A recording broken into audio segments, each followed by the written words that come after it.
ரொம்ப ரொம்ப சந்தோஷமாக இருந்தது. இதை இவ்வளோ ஒரு நல்ல இதுவாக எல்லாருக்கும் தெரிகிற மாதிரி கொண்டு வந்ததுக்கு I thank Alexander sir. And முக்கியமாக எங்களோட பிஆர்ஓ சுரேஷ் சந்திரா சார், அவரையுமே நான் கண்டிப்பாக தேங்க் பண்ணியே ஆகணும். ஏன்னா அவர் இல்லைனா இவ்வளோ பெரிய கவரேஜ் எங்களுக்குலாம் இருந்திருக்குமா அப்படிங்கிறது தெரியல. தென் உங்களோட கொஸ்டின்ஸ் எதனா இருந்தால் கேளுங்க. இல்லை, முன்னெல்லாம் வந்து தெருக்கூத்து அப்படின்னு சொல்லிட்டு இருப்பாங்க. இப்போ அது வந்து ஜமா அப்படின்னு நீங்கள் கொண்டு வந்து காமிச்சல எல்லாம் மேலே இல்லை, மேலோட்டம் தான் போவாங்க. ஸோ இந்த ஜமா ஆரம்பிக்கிறதுக்கு எந்த ஜமா கிட்டேருந்து கற்றுக்கிட்டீங்க? இந்த எத்தனை பேருக்கு எந்த ஜமா குருநாதரை வச்சு இவங்க கிளாஸ் எடுத்தீங்க? திருவண்ணாமலை மாவட்டத்தில் தான் சார் தெருக்கூத்து ரொம்ப பிரதானமாக இருக்கிறது. அங்கே வந்து கிட்டத்தட்ட டாப்பாக இருக்க தாங்கல் சேகர் கலைமாமணி அவார்டெலாம் விருதுலாம் வாங்கியிருக்காரு. கிட்டத்தட்ட ஒரு 35-40 வருஷமாக தெருக்கூத்து கலைக்கே தன்னோட வாழ்க்கையை அர்ப்பணித்து அவர் பண்ணுறதும் இல்லாமல் நிறைய இளைஞர்களுக்கும் இப்போ சொல்லிக் கொடுத்து ரொம்ப சூப்பராக பண்ணிகிட்ருக்காரு அவர். அவர்கிட்ட தான் நான் என்னோடய சொந்தக்காரர், அவர் என்னோடய மாமா முறை வேணும். அவரோட கதையிலேருந்து ஒரு சின்ன பார்ட்டை எடுத்து தான் இந்த கதையே இம்ப்ரெஸ் ஆகி படம் பண்ணது. அவரை வச்சு தான் ட்ரெயின் பண்ணணுங்கிறதும். ஏன்னா இங்கே தெருக்கூத்து கலை அப்படிங்கிறது வந்து ஒருத்தருக்கு ஒரு விதமான ஸ்டைல் இருக்குது. இப்போ நீங்கள் திருவண்ணாமலை மாவட்டங்களே இந்த பகுதியில் போனீங்கன்னா வேறு மாதிரி இருக்கும், இவங்களது ஒரு வேறு மாதிரி இருக்கும். ஸோ இவங்களோட ஸ்டைல் அடாப்ட் பண்ணி தான் நம்ம இந்த படத்தை பண்ணியிருக்கோம். அவங்க தான் சார்லேருந்து எல்லாருக்குமே ட்ரெயின் பண்ணாங்க. அதோடு சேர்ந்து இங்கே சாரதின்னு சொல்லிட்டு ஒருத்தர் இருக்கார், அவருமே வந்து இங்கே தெருக்கூத்து பயிற்சி டீமுக்கு கொடுத்தாருங்க சார். இவங்க 2 பேர் தான் பண்ணாங்க. இதில் இன்னொன்று, அந்த பெண்கள் மாதிரி நடிக்கிறதுன்றது ரொம்ப கஷ்டம். அதை நடிச்சுட்டே இருந்தால் உண்மையுமே நீங்கள் சொல்கிற மாதிரி பாடி லாங்குவேஜ், இந்த ஆக்ஷன் எல்லாமே அப்படி தான் வரும். திடீர்னு நீங்கள் அர்ஜுனராக மாறும் பொழுது அந்த லாஸ்ட் எமோஷனல்ஸை எப்படி மாற்றினீங்க? எப்படி கொண்டு அது உண்மையிலுமே அந்த எமோஷனல் வந்து அப்பா வந்து திடீர்னு தெரிகிற மாதிரி இருந்தது, அந்த இது வந்து நல்லா இருந்தது, வேறு மாதிரி இருந்தது சார். நான் அங்கே தெருக்கூத்து கலைஞர்கள்கிட்ட பார்த்த ஒரு விஷயம் தான் சார். அங்கே வந்து பெண் வேஷம் போடுறவங்க இருக்காங்க, ஆண் வேஷம் போடுறவங்க தனியாக இருக்காங்க, 2 வேஷமும் போடுறவங்க இருக்காங்க சார். அவங்க வந்து அந்த பெண் வேஷம் போடும்போது முழுக்க ஒரு பெண் மாதிரி நடந்துக்கிறாங்க. எல்லா விஷயங்களும் அப்படி இருந்தது. அவங்க திடீர்னு ஒரு அர்ஜுனனோ உள்ள சூர வேஷமோ போட்டு வரும்போது அவங்களோட பாடி லாங்குவேஜ் வந்து திடீர்னு வேற ஒரு ஆளாக டிரான்ஸ்ஃபார்ம் ஆகி நிற்கிறாங்க. அதே வந்து வேஷம் இல்லாத சமயத்தில் ரொம்ப சாந்தமான ஒரு ஆளாக இருக்காங்க. இந்த டிரான்ஸ்ஃபர்மேஷன்ஸை வந்து நம்ம அழகாக வந்து பிரதிபலிக்கணும்னு முயற்சி அவங்ககிட்ட இருந்து இன்ஸ்பயர் பண்ணது தான் சார். சார் அது வெறும் இன்ஸ்பயர் சொன்னீங்க. ஆக்சுவலாக நீங்கள் அந்த வேஷம் போடுறதுக்கு முன்னாடி வெறும் அப்பாவுக்கு பையனாக இருக்கீங்களா இந்த கூத்து கற்றுக்கிறதுக்கு முன்னாடி? அப்போ கூட ஆனால் அழகாக நீங்கள், ஆனால் நீங்கள் இந்த லேடி கட்ட போட்ட பிறகு உங்கள்கிட்ட அந்த நடை உடை பவன் எல்லாமே எல்லோரும் கிண்டல் பண்ணுற அளவுக்கு கொண்டு வந்தீங்க. இது என்ன தான் நீங்கள் அவங்கள்ட்ட பார்த்து தெரிஞ்சுக்கிட்டீங்கன்னாலும் உள்ளுக்குள்ளே இருந்து நீங்கள் டிஃப்ரென்ஸஸ் பண்ணது தான் உங்களுக்கு பல விருதுகள் கிடைக்கிற அளவுக்கு இருக்குது. அதை எப்படி பண்ணீங்க? ஏன்னா எல்லாரோட சந்தேகமாகவும் அது இருந்தது. படம் பார்க்குறதுக்கு எங்களுக்குள்ளார பேசிக்கிட்டோம், ரொம்ப பிரமாதமாக பண்ணியிருந்தீங்க. அந்த முன்னாடியும் சரி, அது மாதிரி அர்ஜுனராக வரப்பையும் சரி. எப்படி என்ன உங்கள் பரம்பரையில் யாராவது இந்த கூத்து அதுக்குள்ளார இருந்தாங்களா? ஆமாம் சார். நம்ம இப்போ எங்கள் ஊர் பொறுத்த வரைக்கும் எப்படின்னா, தெருக்கூத்து கலைஞர்கள் இப்போ நீங்கள் எல்லாரும் சொல்கிற மாதிரி வருஷம் கூழ் ஊத்துற ஃபங்க்ஷனுக்கு வந்து தெருக்கூத்து வைப்பாங்க. அந்த மாதிரி எப்பயுமே தெருக்கூத்து வைக்கிற ஊர் தான். ஆனால் நாங்கள் என்ன பண்ணுவோம்னா, தெருக்கூத்து ஆட்களை கூப்பிட்டு கூத்து போடாமல் எங்கூர் ஆட்களே வந்து கூத்து பழகி ஒரு குடும்பத்துக்கு, இந்த படத்தில் வந்த கதை தான் சார், ஒரு குடும்பத்துக்கு ஒரு வேஷம் கொடுத்து அந்த மாதிரி பண்ணுவோம். ஸோ என்னோட குடும்பத்தில் என்னோட தாத்தா எல்லாமே வந்து தெருக்கூத்து போட்டவங்க தான் இப்போ வரைக்கும் பண்ணுறாங்க. பட் இப்போ கொஞ்சம் ஃபேமிலியில் தாத்தா வாத்தியார் ஆனதுக்கப்புறம் வந்து, அதாவது ஸ்கூல் டீச்சர் ஆகிட்டாங்க. அதுலேருந்து கொஞ்சம் அதோட தொடர்பு விட்டு இருந்ததே தவிர மேபி என்னோட டிஎன்ஏல அது இருக்குன்னு நினைக்கிறேன் சார். மேபி அது தெருக்கூத்தில் இன்னொன்று இருக்குது, அது வந்து கொஞ்சம் பேட் வேர்ட்ஸ் கலந்து அவங்க ஜாலிக்காக மக்களுக்காக பேசுவாங்க. ஆனால் இதில் பார்த்ததில் எந்த இடத்துலையுமே வந்து நீங்கள் நீட்டாக ஒரு பேட் வேர்ட்ஸும் வரலை, ஆனால் எமோஷன்ஸ் எவ்வளோ வரணுமோ அதை கொண்டு வந்திருக்கீங்க. அந்த கண்ட்ரோல் எப்படி இருந்தீங்க? ஏன்னா ஒரு தெருக்கூத்தில் பஃபூன் இல்லாமல் கொண்டு போக முடியாது. பஃபூன் கண்டிப்பாக வச்சுருப்பாங்க, ஆனால் நீங்கள் பஃபூனே காட்டலை. நீங்கள் சொன்னது தான் சார். நீங்கள் சொன்னது வந்து 100% உண்மை. இதுக்கு முன்னாடி நடந்த ப்ரெஸ் மீட்டில் கூட அதை பற்றி கேட்டிருந்தாங்க. ஏன்னா தெருக்கூத்து அப்படின்னாலே வந்து அதில் ஏன் கெட்ட வார்த்தை இருக்குதுங்கிறதுக்கு ஒரு பெரிய பாலிடிக்ஸ் ஒன்று இருக்குது சார். இப்போ பாலிடிக்ஸ்ன்னு சொல்கிறத விட அது ஜனரஞ்சகமாக மக்கள்கிட்ட கனெக்ட் பண்ணுறதுக்கு, அவங்க தன்னோட மொழி பேசுகிறவங்க வந்து அங்கேயுமே இருந்தானா அவனோட ஈஸியாக கனெக்ட் பண்ணிக்கிறாங்க. ஒரு ராத்திரி இல்லை சார், ஒரு சில கிராமங்களில் வந்து 10 ராத்திரிலாம் வந்து தெருக்கூத்து நடக்கும்.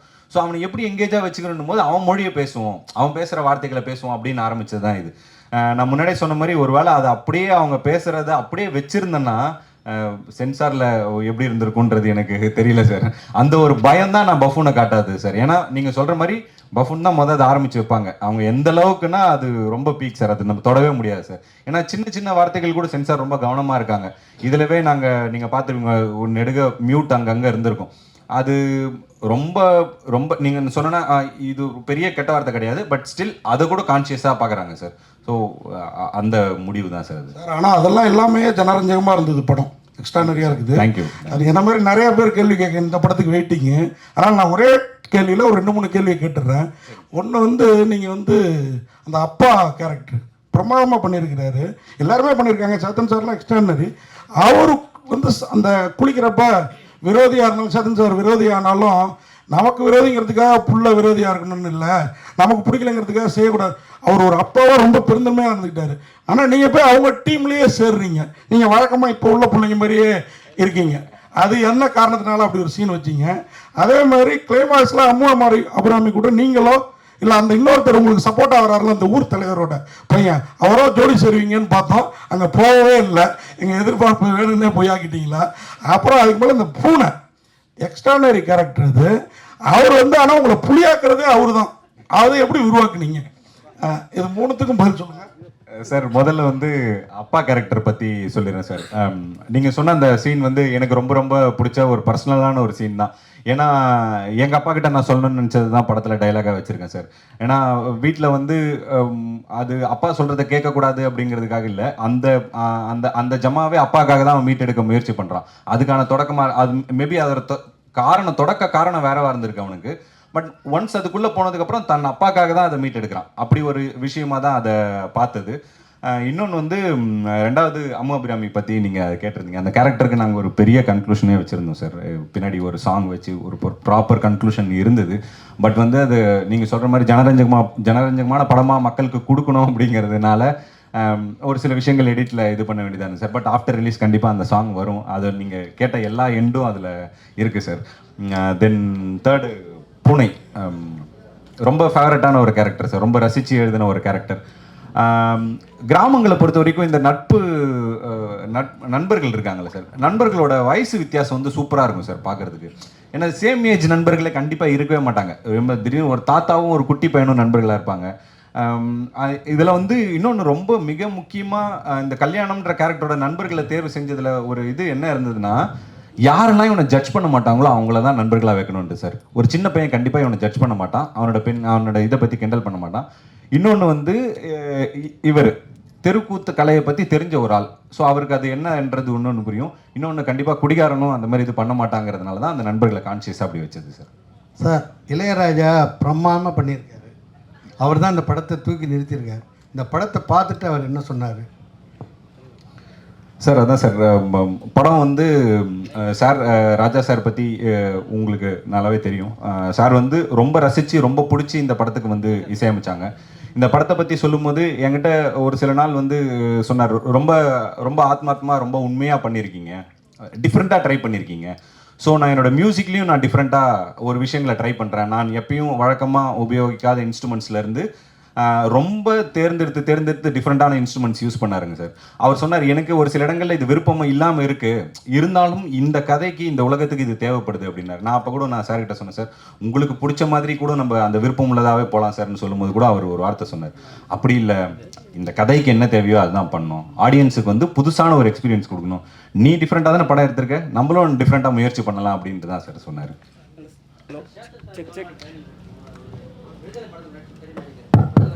ஹலோ,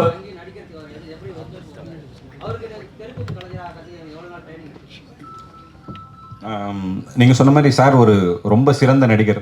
அவரை நம்ம ட்ரெயின் பண்ணணுன்ற அந்த அவசியமே இல்லாத அளவுக்கு அதான் அவர் விடாத கருப்புலேயே அந்த சாமி அந்த இதெல்லாம் போட்டதுனால அவருக்கு அந்த உடல் மொழி ரொம்ப ஈஸியாக வந்தது. நீங்கள் சொன்ன இந்த இது எங்களுக்குமே இருந்தது. ஸோ இவர் கடைசியில் தான் சார் செலக்ட் ஆனாங்க. கிட்டத்தட்ட ஒரு 6-7 நாள் தான் இருந்தது ஷூட்டிங்கு. அந்த டைமில் தான் சார் நாங்கள் போய் அவரை அப்ரோச் பண்ணோம், ஓகே சொன்னார். பட் அவர் கற்றுக்கிட்ட அந்த வேகம் வந்து எங்களுக்கு ரொம்ப ஆச்சரியமாக இருந்தது. இங்கே நாங்கள் முன்னாடி சொன்ன மாதிரி சாரதிங்கிற இங்கே ஒரு தெருக்கூத்து கலைஞர் ஒருத்தர் இருக்காரு, சினிமாவும் பழகிட்டு தெருக்கூத்தும் இது பண்ணிட்டு இருக்காரு. அவர்கிட்ட சார் வந்து தனியாக ட்ரைனிங் எடுத்துட்டு ஒரு 5-6 நாளுக்குள்ளவே அந்த அடவுகளை வந்து ரொம்ப சரியாக அவர் கற்றுக்கிட்டாரு. இன்னொன்று சார்கிட்ட ஒரு மிகப்பெரிய அட்வான்டேஜ் என்னன்னா, அவருக்கு மியூசிக் ரொம்ப நல்லா தெரியும். ஸோ இசையை வந்து அவரால் ஈஸியாக புரிஞ்சிக்க முடியுது. நாங்களாம் தான் ரொம்ப கஷ்டப்பட்டோம். எனக்கு இசை பற்றி சாருக்கு இருக்க அளவுக்கு புரிதல் கிடையாது. அந்த தாளத்தை பிடிக்கிறது, அந்த மியூசிக் பிடிக்கிறதுக்கு அந்த விஷயம் இல்லை. பட் சாருக்கு அது இருந்ததுனால ரொம்ப ஈஸியாக அதை கிராஸ் பண்ணிக்கிட்டாங்க. முதல் முறையாக ஒரு நடிகராக மக்களுக்கு முன்னாடி அரிகாரம் பூசி வந்து நடிச்சிருக்கீங்க ஓப்பன் பிளேஸில். மக்களுக்கு முன்னாடி, அதாவது ஷெட்டுக்குள்ளே நடிச்சுட்டு தான் ஸ்க்ரீனில் பார்ப்பாங்க. இப்போ நீங்கள் மக்களுக்கு முன்னாடி நடிச்சிருக்கீங்க. இவர் வந்து அந்த அர்ஜுனன் வேஷம் போட்டு அவர் அந்த பெண் வேஷம் போட்டு குந்தி வேஷம் போட்டு நடிக்கும்போது அந்த ஆடியன்ஸோட கண்ணீர்லாம் லைவாக காமிச்சிருந்தாங்க. அதை நீங்களும் பார்த்தீங்க, கண்ணு திறந்து பார்த்துட்டு க்ளோஸ் பண்ணும்போது நீங்கள் எப்படி ஃபீல் பண்ணீங்க அந்த நடிகர்? இப்போ மக்களுக்கு முன்னாடி நடிச்சது எப்படி இருந்தது உங்களுக்கு? அரிகாரம் பூசி நடிச்சது, ஒரு நடிகராக நடிக்காமல் ஒரு தெருக்கூத்து கலைஞராக ஒரு கிராமத்தில் மக்கள் முன்னாடி நடிச்சது நீங்கள் எப்படி ஃபீல் பண்ணீங்க? இல்லை, எனக்கு மக்கள் முன்னாடி இந்த அரிதாரம் பூசிட்டு நடிக்கிறது அது பெரிய கஷ்டமாக கிடையாது. ஆனால் அந்த அரிதாரம் பூசிட்டு அந்த வேஷம் போட்டு அந்த கிரீடெல்லாம் வச்சுக்கிட்டு நடிக்கிறது தான் ரொம்ப சிரமமாக இருந்தது. அப்புறம் அது ஒரு, நீங்கள் சொன்ன மாதிரி அது ஒரு வேற ஒரு கலை. நம்ம நடிக்கிறது வேற, தெருக்கூத்துங்கிறது கலை, அந்த ஆர்ட் ஃபார்மே வேற ஆர்ட் ஃபார்ம் இல்லையா? ஸோ அதை கற்றுக்கிட்டு அதுக்கேற்ற மாதிரி நடிக்கிறது தான் கஷ்டமாக இருந்தது ஒழிய மக்கள் முன்னாடி நடிக்கிறது அது ஒன்றும் புதுசு இல்லையே, 30 வருஷமாக பண்ணிட்டு இருக்கிறது தானே. இல்லை, இயக்குனர் சார், ஓப்பன் பிளேஸ்லேயும் நிறைய நடிச்சிருக்கோமே. இயக்குனர் சார், இந்த கதையை, அதாவது இந்த கலையை வந்து எப்படி முதல் முறையாக அந்த படமாக்கணும்னு நினச்சிங்க? சார், நான் சொன்ன மாதிரி திருவண்ணாமலை மாவட்டத்தில் இருந்து வந்தவன் சார் நான். ஸோ சின்ன வயசுலேருந்து தெருக்கூத்து வந்து எங்கள் வாழ்வியலோட ஒரு அங்கமாக தான் இருக்குது. முக்கியமாக இந்த கதை எழுதுறதுக்கு மிகப்பெரிய இன்ஸ்பிரேஷனாக இருந்தது அந்த தெருக்கூத்தோட சவுண்டு சார். அந்த தாளம் அடிக்கிற அந்த, நம்ம இங்கே ஜால்ரான்னு சொல்லுவோம், அந்த தாளம்னு சொல்லுவாங்க, அந்த தாளத்தோட சவுண்டு இருக்குல்ல சார், அது ரொம்ப சூப்பராக பயங்கரமாக இன்ஸ்பயர் பண்ணிச்சு சார். அந்த சவுண்டை நம்ம திரும்ப திரும்ப கேட்கும்போது நமக்குள்ளே ஏதோ ஒரு விஷயங்கள் பண்ணும். இந்த சவுண்டை வந்து மக்களுக்கு சொல்லும்போது புதுசாக இருக்கும். தியேட்ரிக்கலாக இந்த சவுண்டு வந்து படநெடுக வரணும், எல்லா இடத்துலையும் இது பரவி நிற்கணும், அது சீன்ஸே அதுக்குள்ளே இருந்தால் எப்படி இருக்கும், அந்த சவுண்ட் ரொம்ப புதுசாக இருக்குமே அப்படிங்கிற முயற்சி தான் சார் இதோட ஆரம்பம். டேரக்டர் சார் இங்கே ரைட்டில் நீங்கள் வந்து ஒரு ஹீரோயினை வந்து செலக்ட் பண்ணும்போது அவங்ககிட்ட ஒரு கதை சொல்லியிருப்பீங்க. அவங்க ஹீரோயின் வந்து எப்படி பார்த்தாலும் ஒரு லெஜெண்டான வந்து ஒரு ஹீரோவை தான் செலக்ட் பண்ணுவாங்க. அது இல்லாமல் வந்து என்ன சொல்லியிருப்பாங்கன்னா, எனக்கு இது மாதிரி ஸ்டோரி தான் வேணும்னு கேட்டிருப்பாங்க. படத்துக்குள்ளே வந்த உடனே ஒரு பெண்ணாக நடிக்கிற ஒரு ஹீரோவை அவங்க லவ் பண்ணுற மாதிரி ஒரு சீன் இருக்குது. அவங்க கேட்டவொன்னு அவங்க என்ன சொன்னாங்க, அவங்களோட ரியாக்ஷன் எப்படி இருந்தது? சார், இப்போ இந்த கதையை நான் வந்து இவங்க ஹீரோயின் கிட்ட சொல்கிறதுன்னு இல்லாமல் இந்த கதையை ஆரம்பத்தில் ப்ரொடியூசர் கிட்ட சொல்கிறதுலேருந்தே இந்த இது இருந்தது. இதை புரிஞ்சுப்பாங்களா, இவ்வளோ விஷயங்கள் நடக்குமா, இதை சரியாக புரிஞ்சுப்பாங்களா அப்படிங்கிற ஒரு விஷயம் இருந்தது. ஆனால் எனக்கு ஒரு மிகப்பெரிய லக் என்ன இருந்ததுன்னா, எல்லாருமே இதை ரொம்ப சரியா புரிஞ்சுக்கிட்டாங்க. ஸ்டார்டிங் ஃப்ரம் த ப்ரொடியூசர்ல இருந்து உள்ள வந்த எல்லா நடிகர்களும் ரொம்ப மிகப்பெரிய புரிதல் இருக்க ஆட்களாக தான் இருந்தாங்க. ஸோ அதனால அவங்கள கன்வின்ஸ் பண்றது வந்து எனக்கு பெரிய கஷ்டமா இல்லை. அவங்க வந்து ரொம்ப எக்ஸைட் ஆனாங்க எல்லாருமே. புதுசா இருக்கு, அவங்களுக்குமே வந்து அவங்க எப்பயும் பண்றது இல்லாம புதுசா ஒரு சேலஞ்ச் வரும்போது அதை ரொம்ப ரசிச்சு பண்ணக்கூடிய ரொம்ப கதையோட புரிதல் இருக்க நடிகர்கள் தான் எனக்கு கிடைச்சாங்க. அது பெரிய லக்கா நினைக்கிறேன். படத்தோட கிளைமேக்ஸ்ல, அதாவது சினிமாவா இருந்தாலும் சரி, நாடகமா இருந்தாலும் சரி, கலைஞர்கள் தண்ணி அடிக்க மாட்டாங்க, தண்ணி அடிச்சு ஸ்டேஜ் ஏற மாட்டாங்க. ஆனா இங்க தண்ணி அடிச்சு நீங்க கூத்தாட மாதிரி காட்டுறீங்க, தப்பு இல்லையா சார்? அதான் சார், அவங்க ஒருத்தவங்களோட வாழ்வியலை வந்து பிரதிபலிக்கும் போது நான் நிறைய முலாம் பூசி காட்டக்கூடாதுன்றதுல ஒரு முடிவு இருந்தேன் சார். நான் பார்த்து அந்த மாதிரி இப்போ நான் தெருக்கூத்து கலைஞர்கள் இந்த கதையை பற்றி விசாரிக்கும் போது அவங்க என்கிட்ட முதல்ல சொன்னது வந்து, இது இப்போ தெருக்கூத்தில் வர்றதுக்கு இளைஞர்களுக்கு என்ன தயக்கமாக இருக்குதுங்க அப்படின்னு நான் வாத்தியார்கிட்ட ஒரு கேள்வி கேட்டேன். அப்போ என்கிட்ட சொன்னார், இல்லை அது எல்லாருக்கும் ஒரு பயம் இருக்குது, ஏன்னா தெருக்கூத்து கலைக்குள்ளே வரும்போதே வந்து குடிப்பழக்கத்துக்கு வந்து ரொம்ப ஈஸியாக அடிமையாயிடுறாங்க. நிறைய விஷயங்கள் இந்த லேடிஸ் விஷயத்துலலாம் கூட, ஏன்னா அவர் என்கிட்ட ஒரு விஷயம் சொன்னார், பெண் வேஷம் போடுறவங்களை வந்து பெண்கள் வந்து ரொம்ப ரசிப்பாங்க, அவங்களுக்கு வந்து நிறைய கேர்ள்ஸ் ஃபேன்ஸ் வருவாங்க. ஸோ இந்த மாதிரி பழக்கங்கள்லாம் இருக்கிறதுனால நிறைய இளைஞர்களை வந்து வீட்டில் அனுப்புறதுக்கு பயப்படுறாங்கன்னு வாத்தியார் என்கிட்ட சொன்னார். தென் நான் அதை இது பண்ணப்ப நான் எல்லாரையுமே நம்ம சொல்லலை, ஒரு சில பேர் வந்து அந்த பழக்கம் இருக்கிறவங்களா இருக்கிறாங்க. இப்போ இது வந்து நம்ம டைப் காஸ்ட் பண்ணதில்லை சார், அந்த கேரக்டர் அப்படிப்பட்ட ஒரு கேரக்டர்னு வச்சுதேனே தவிர மற்ற யாருமே அதை பண்ணவே இல்லை. அந்த கேரக்டருக்கு அது இருந்தது சார், அவ்வளோதான். குடிச்சு குடிப்பாங்க. ஆனா தண்ணி அடிச்சா ஸ்டேஜ் ஏற மாட்டாங்க. ஏன்னா அது கோயில் மாதிரி அவங்க கோயில் மாதிரி. இல்லை சார், அதான் சார், எல்லாருமே அப்படி இருக்கிறது இல்லைங்க சார். மேபி அந்த அளவுக்கு மாரல் இருக்க கேரக்டரா இந்த கேரக்டர் உங்களுக்கு புரிஞ்சிருக்கான்றது எனக்கு தெரியல சார். அவ்வளோ மாரல் இருக்க கேரக்டர் இல்லை சார். நீங்கள் திருவண்ணாமலை ஜமான்னு சொல்லிட்டே இருக்கீங்களே, நவராத்திரி பார்க்கலையா, அவதாரம் பார்க்கலையா? சினிமாவில் இருக்குதுன்னு சொல்கிறீங்க. புரியல சார், புரியல. நவராத்திரியில் சிவாஜி கணேசன் சாவித்திரி போட்ட தெருக்கூத்து பார்த்தீங்களா? அவதாரத்தில் நாசர் போட்டிருந்தாரு, நாசர் சொந்த படம் அது. ஆமாம் சார். பார்த்தீங்களா இல்லையா? பார்த்தேன் சார். ஆனால் அதை பற்றிலாம் சொல்லவே மாட்டேங்கிறீங்க. இதே திருவண்ணாமலை ஜமான்னு திருப்பி சொல்லிட்டீங்க. அந்த இன்ஸ்பிரேஷன் உங்களுக்கு இல்லையா? இல்லை சார், இது எந்த கதையும் படத்தையும் பார்த்து இன்ஸ்பயர் பண்ணி எடுக்கல சார். அவங்களோட வாழ்வியலை இன்ஸ்பயர் பண்ணி எடுத்தது தான் சார். எதை பார்த்து இன்ஸ்பயராக இருக்குமோ அதை தானே சார் சொல்ல முடியும். ஸோ அதுதான் சார் நாங்கள் இதை பற்றி பேசணும். சேத்தன் சார், தேவதர்ஷினி மேடமும் சிறந்த நடிகை. இப்போ உங்கள் பொண்ணும் ஹீரோயின் ஆகிட்டாங்க. அவங்க இந்த குந்தி கெட்டப்பு இந்த மாதிரி தெருக்கூத்துலாம் பார்த்து என்ன சொன்னாங்க, என்ன கமெண்ட் அடிச்சாங்க? அவங்க முதல்ல இந்த படத்தை பார்த்துட்டு ஒய்ஃபு பொண்ணு 2 பேரும் வந்து அழுதுட்டாங்க. அவ்வளோ ஒரு எமோஷ்னலாக ஃபீல் பண்ணாங்க. ரொம்ப பிடிச்சிருக்கு அவங்களுக்கு. கண்டிப்பாக சார், கண்டிப்பாக சார். Thank you sir. மிக்க நன்றி.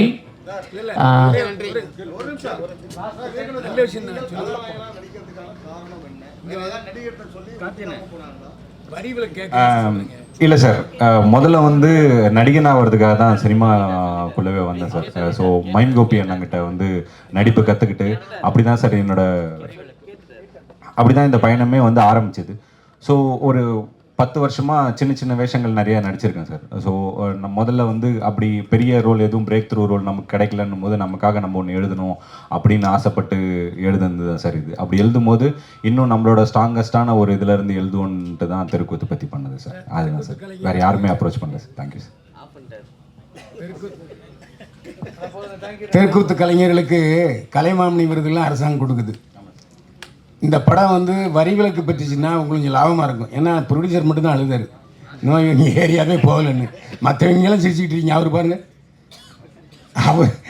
சார் நீங்கள் நல்லபடியாக எழுதுங்க சார். படம் ரிலீஸ் ஆனதுக்கப்புறம் கண்டிப்பாக சிரிப்பாருங்க சார். இல்லை நீங்கள் அவரை சிரிக்க வைக்கிறது உங்கள் கையில் இருக்குது சார். இல்லை வரி விலக்கு கொடுக்கறதுக்கு அரசாங்கத்திட்ட பேசுனீங்களா, இல்லை அமைச்சரை கூட்டின்னு காமிச்சிங்களா? ஏன்னா இப்போ விளையாட்டுத்துறை அமைச்சர் வந்து இங்கேருந்து போயிருக்காரு. இது வரைக்கும் இந்த அரசாங்கத்தில் ஒரு படத்துக்கு கூட வரி விலக்கு கொடுக்கல. இந்த படத்துக்கு கொடுக்கறதுக்கான வாய்ப்பு அதிகம் இருக்கிறதுனால தான் கேட்குறேன். கண்டிப்பாக பண்ணுறோம் sir. Thanks for the information sir. Sir, ஜாலியாக ஒரு கொஸ்டின். இந்த தெருக்கூத்து கலைஞர் பெண் வேஷம் போடுறவங்களுக்கு நிறைய ரசிகைகள் கிடைப்பாங்க அப்படின்னு தெருக்கூத்து கலைஞர் சொன்னதா சொன்னீங்க. நீங்கள் படத்தில் பெண் வேஷம் நிறையா போட்டிருக்கீங்க. அதுதான் பிளானா? இந்த படத்துக்கு அப்புறம் நிறைய ரசிகைகள் கிடைப்பாங்களா சார்? அவரோட வைஃப் வந்திருக்காங்க. எதுக்கு இது சார்? நீங்கள் இங்கேயே அவருக்கு வில்லன் ஆகிட்டீங்க சார்.